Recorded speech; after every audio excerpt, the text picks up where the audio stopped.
እህቴ እርግዝና እንዳይፈጠር ከፈለግሽ እነዚህን ቀናቶች ማወቅ ይኖርብሻል።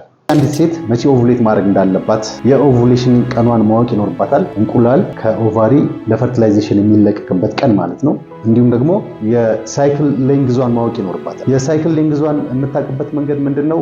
ለመጨረሻ ጊዜ ፔሪድ ያየችበት ቀን አንስቶ የሚቀጥለው ፔሪድ እስከምታይበት ቀን በፊት እስካለው ቀን ድረስ ነው ማለት ነው። የሳይክል ሌንግዝ ማለት ብዙ ጊዜ ሚስኮንሰፕሽን አለ።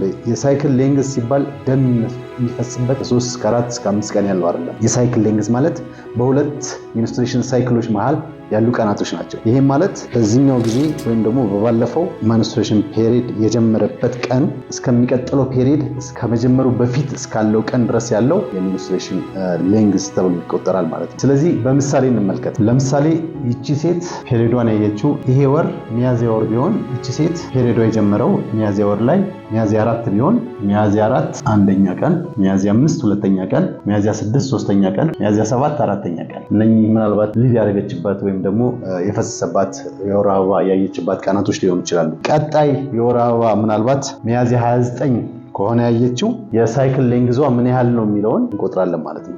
ሙሉ ቪዲዮን ለመመልከት ሊንኩ ባዮ ላይ ያለላችሁ።